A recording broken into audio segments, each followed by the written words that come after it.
langsung saja kami akan mempersilahkan panelis atas nama Profesor Dr. Aminuddin Syam untuk bisa mengambil subtema pertanyaan dari wadah yang sudah kami sediakan.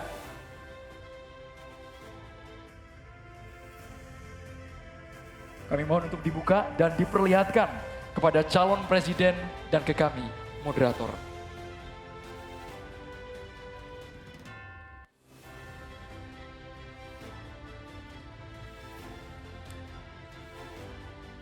Subtemanya adalah kesehatan. Kami juga akan mengundang Bapak Tolhas Damani MED untuk dapat mengambil undian daftar pertanyaan Bapak dari fishbowl yang telah tersedia. Apakah huruf A, B, atau C yang akan muncul? Bisa diperlihatkan? Huruf A. Baik. Ini pertanyaannya masih tersegel dengan subtema kesehatan. Kita akan membuka dan kami ingatkan kepada calon presiden untuk bisa menyimak baik-baik pertanyaan karena hanya akan dibacakan satu kali. Baik.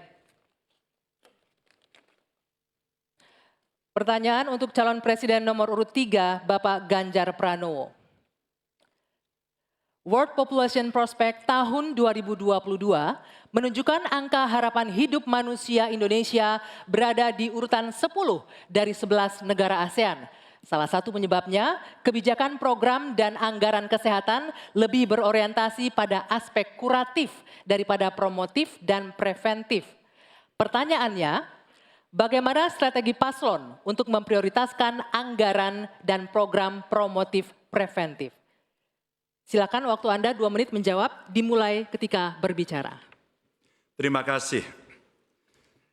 Kalau tadi dalam pembukaan saya sampaikan mesti preventif dan promotif mesti diwujudkan dalam bentuk kepengetahuan kita terhadap kesehatan minimal untuk kita sendiri. Berolahraga, makan sehat, hidup bersih sehat, saya kira itu yang paling baik.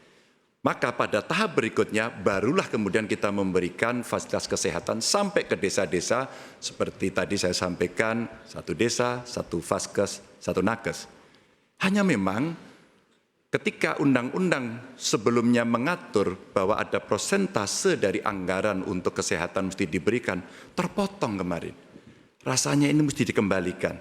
Angka 5-10% menjadi angka yang bisa memastikan dalam politik kesehatan kita, layanan itu akan jauh bisa lebih baik. Namun ingat, kalau kita bicara angka harapan hidup, maka terhadap mereka mesti mendapatkan layanan kesehatan baik, mereka mesti mendapatkan hiburan yang baik, budayawan juga bisa membantu mereka untuk bisa membahagiakan mereka. Maka pada saat itu ternyata ada juga keinginan dari masyarakat, kami juga perlu mendapatkan layanan yang baik. Maka kalau kemudian kami bisa mendapatkan layanan baik, maka kami merasa nyaman, kami senang, dan hidup kami akan lebih panjang. Maka peran posyandu, peran dasawisma, peran kelurahan, RT, itu menjadi kekuatan yang luar biasa. Di samping tentu saja, pemerintah akan mendampingi dalam setiap kebijakan yang ada. Sehingga dalam politik anggaran, ada persentase yang mesti disiapkan agar anggaran kita bisa cukup untuk bisa memenuhi. Tentu ini kita bisa lakukan secara bertahap. Dan itulah program yang cukup bisa komprehensif menyelesaikan bagaimana harapan hidup bisa jauh lebih panjang. Ya, selanjutnya kami berikan kesempatan untuk Capres nomor 1 Bapak Anies Baswedan menanggapi jawaban yang disampaikan oleh Pak Ganjar. Silakan Pak Anies, waktu Anda 1 menit dimulai ketika berbicara. Yang tadi disampaikan baik dan izinkan saya meneruskan bahwa salah satu persoalan utama adalah pusat kesehatan masyarakat kita saat ini diarahkan terlalu fokus pada hal-hal yang sifatnya kuratif.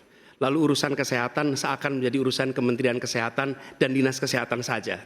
Dan salah satu masalah utama adalah banyak yang disebabkan oleh pola hidup yang tidak sehat. Karena itu kami melihat yang disebut sebagai promotif, preventif, kuratif ini harus seimbang. Jadi kesehatan itu harus lintas sektoral. Kami pernah lakukan ini di Jakarta. yang kita kerjakan misalnya membangun air bersih misalnya di Kepulauan Seribu supaya mereka dapat air yang sehat.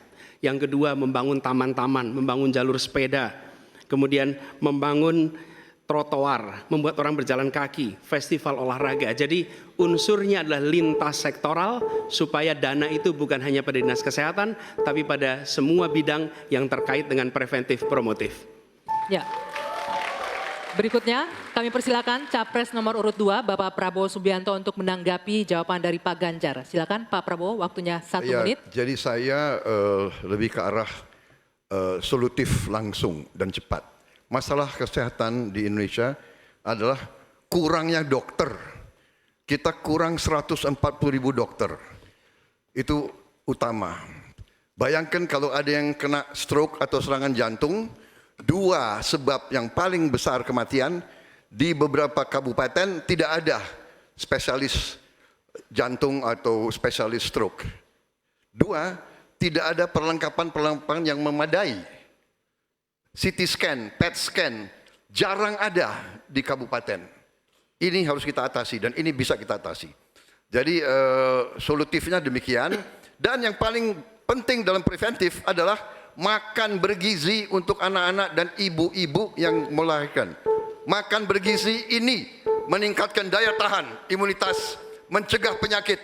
Ini adalah strategis sekali. Makan bergizi untuk anak-anak Indonesia. Ya, Terima kasih. waktunya habis. Ya. Silakan Bapak Ganjar Pranowo menanggapi jawaban tadi. Silakan direspon jawaban tadi dengan waktu 1 menit. Silakan. Ya, terima kasih. One Health, satu kesehatan untuk semua, dan ini mesti dibicarakan ya manusianya, ya kesehatan hewannya. Karena ada zoonosis juga di sana. Maka kalau kita bicara bagaimana secara holistik, maka kesehatan semesta inilah yang mesti kita ciptakan.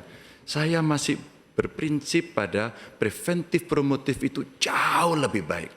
Kalau tidak kita kobol-kobol, biaya kita akan habis untuk menangani orang sakit. Tapi kalau kita bisa mencegah, maka inilah yang akan bisa membuat manusia bisa hidup sehat. Maka sekali lagi, anggaran pendidikan untuk pencegahan, untuk kesehatan itu bisa kembali pada formula awal, dan yang kemudian kita menciptakan ruang-ruang layanan yang jauh lebih baik, apalagi untuk preventif dan promotif yang bisa diberikan oleh pemerintah. Ya.